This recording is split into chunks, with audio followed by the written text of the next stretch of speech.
Hey there, so welcome to another Berry Patch review, and today we're going to be reviewing Star Wars, The Force Awakens, the Junior novelization.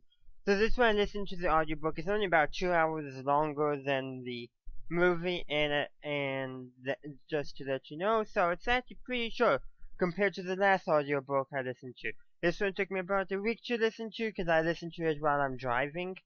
While the other one, it took me probably about a little over 2 weeks to actually listen to all of it, just to kind of give you how short this one was.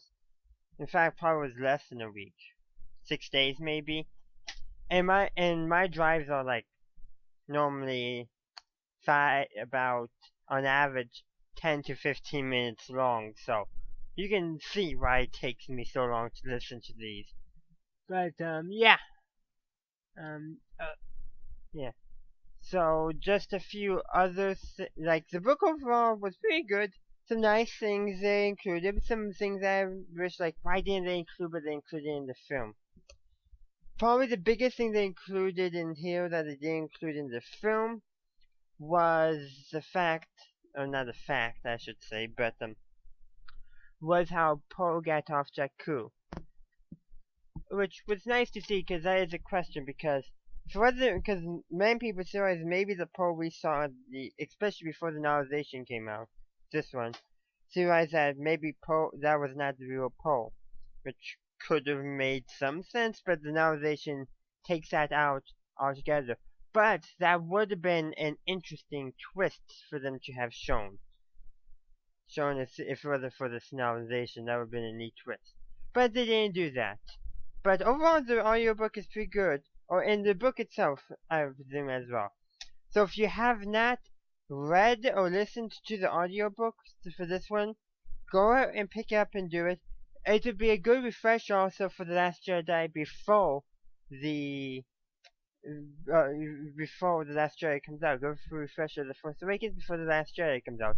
So it's probably a pretty good read to do with less than a month till The Last Jedi comes out. In fact, I'm recording this 2 days after it was exactly a month. You guys have a few days less. I'm recording this on the 17th. This video is out on the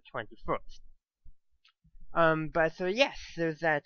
So overall, it was pretty good. I'm not going to give a rating for it like I normally do because this is something I haven't said before, and I'm saying it now because this is the first book I've read that was based off of a movie.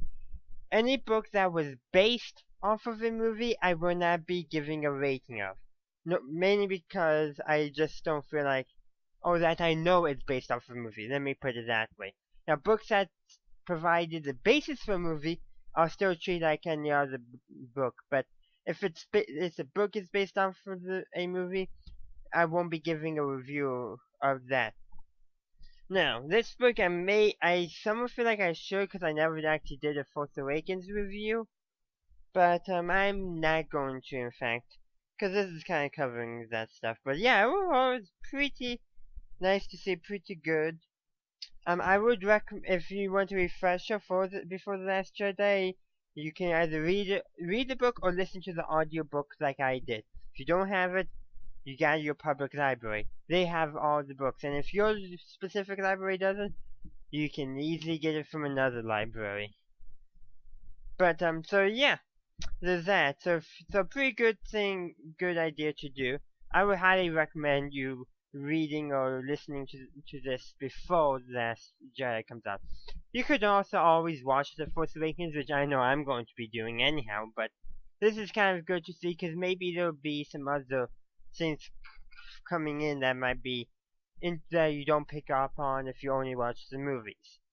Now, for the non-June novelization, I have yet to read that. That is on my list of books to read, but I'm behind in reading all the Star Wars books, the new canon ones, so I gotta pick and choose. Right now, I'm working on Bloodline. Then I'm going to be probably doing Phasma. I literally was at the library the other day, because that's where I work at the library, and I said, oh, Phasma, I can read. Oh, but I'm working on Bloodline right now. So once I'm done with Bloodline, probably Phasma. That could also be done as an audiobook. But it all depends. You'll see things when they come out. I'm gonna be doing more audiobooks coming in the future because it's been my second one, mainly because I can essentially listen to one book and then read another book. Now, actually, Bloodlines review is actually gonna be held back. I was initially hoping I could get it read and reviewed by the 28th. That will not be happening. If I do have a review out on the 28th, it's gonna be Warriors: A Vision of Shadows, Darkest Night, because it just came out, and I picked it up from the library yesterday. So yeah, yesterday for me, which was the 17th. Today's the 18th. I'm getting my dates confused. But yesterday from the recording of this video, it's been a couple days for you by now. So that's going to come out. And then maybe the next week I'll have my review for Bloodline. If not, it probably will be the week after. Just so I give you guys a quick little heads up before I end my video. But a few last things. Highly recommend you reading the June novelization of The Force Awakens or listening to the audiobook. It'll provide you a good refresher for The Last Jedi, and you'll get to experience the story of The Force Awakens in a slightly different format, which I think you'll appreciate. Now, I do want to say I did prefer the audiobook for Empire's End, Aftermath Empire's End, mainly because they threw in more music and sound effects. But The Force Awakens was pretty good. But there's a few things I wish they had kept from the movie. Mostly they did a pretty good job, but this will be concluding my review for Star Wars: The Force Awakens, a June novelization. If you enjoyed this review, please leave a like and comment down below. What did you think of this book? Also, consider following me on social media, links are in the description. And as always, have a good day, a good night, wherever you are. May the Force be with you, always.